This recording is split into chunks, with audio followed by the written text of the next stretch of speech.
premier match, France-Sénégal. Champion d'Afrique, une équipe physique, une équipe forte. Gros milieu de terrain. Ouais. Ils sont champions d'Afrique. Ah non, oui, enfin, oui, non, mais c'est vrai, vous avez raison, vous tirez l'oreille, oui, merci. Pourquoi nos Marocains? Oui, sur le terrain, oui, puis après avec les, ouais, voilà. Bon, est-ce que ça, c'est, on va dire, un test intéressant par notre question du soir? Parce que là, ils vont avoir une vraie opposition, un vrai test, grandeur nature, pour, on va dire, la fiabilité, on va dire, ce système face à une équipe robuste, carré, à la perte. C'est le top 15 mondial, le Sénégal. Oui, c'est le top 10-15 mondial. Donc oui, c'est un gros test. Non, mais Est-ce qu'on va savoir? Est-ce qu'on va savoir tout de suite? Les deux extérieurs, ça va pas être deux mecs qui reviennent pas, qui défendent pas. Donc si tu as deux mecs sur les extérieurs qui sont à vocation offensive mais qui travaillent défensivement, quel est le problème? Enfin, moi je sais pas. Non, par rapport à la question, les deux dernières compétitions que la France a le plus ratées, on va donc parler de l'Euro 2021 et le dernier. Raté, c'est parce que tu es éliminé en huitième. Ouais, en 2021 non, et le dernier Euro, il est horrible. Non, 21. Et en 2024, c'est-à-dire que les deux moins bons résultats de l'équipe de France, où elle était en difficulté dans le jeu, ils l'ont su tout de suite. Ils l'ont su dès le premier match. Ouais. C'est-à-dire que Deschamps, malgré la victoire contre l'Allemagne en 2021, dit ça va pas, on a été secoué, ceci, cela. En 2021, tu le sais pas dès le premier match. Si. Deschamps, Deschamps a dit ensuite à 10 minutes de la fin contre la Suisse. Il y a 1-0. Tu savais que tu allais être. Non mais je vous dis qu'ils ont diagnostiqué des problèmes tout de suite dès le premier match. C'est juste ce que je dis.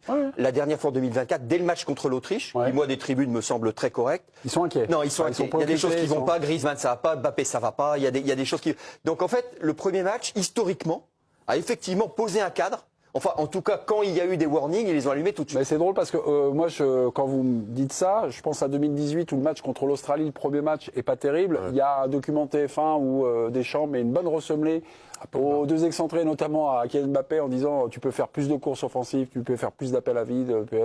Il le reprend un peu de volet. Finalement, après, il y a vite un rééquilibrage, un changement de système, le fameux truc avec Matuidi. Mais ce match contre le Sénégal, là, par rapport à ça, ses ambitions de jouer, cette traction avant, est-ce que ça va être intéressant? La compétition, c'est toujours autre chose. Et effectivement, il y a aussi un groupe qui sera finalement peu de préparation, mais une compétition qui peut durer longtemps.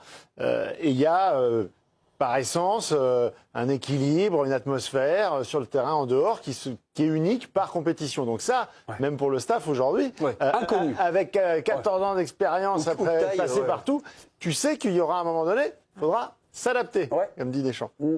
Mais ce qui est certain, c'est que là, pour en revenir à ce qu'on disait, c'est pas parce que tu vas peut-être souffrir un quart d'heure au milieu de terrain contre le Sénégal que tu vas remettre en question tout ton équilibre de liste que tu as construit un mois auparavant et que tu as pensé pendant 1 an et demi.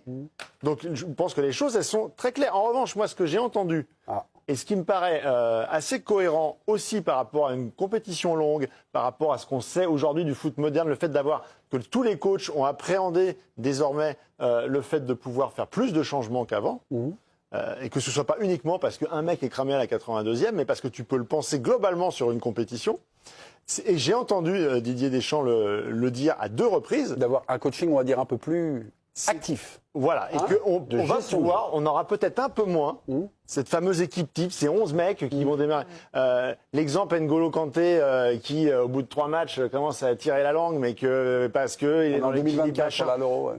Je pense que si Didier Deschamps a fait monter en puissance Manu Koné en même temps qu'il estimait que Tchouaméni et Rabiot étaient et continuaient de lui prouver qu'ils étaient au très haut niveau, et que en plus de ça, il fait revenir N'Golo Kanté, qu'il le maintient dans le groupe et qu'il a l'éclosion de Warren Zaïre-Emery, il se dit c'est bon, j'en ai 5, mais c'est pas 5, il n'y en a pas 3 qui vont faire banquette.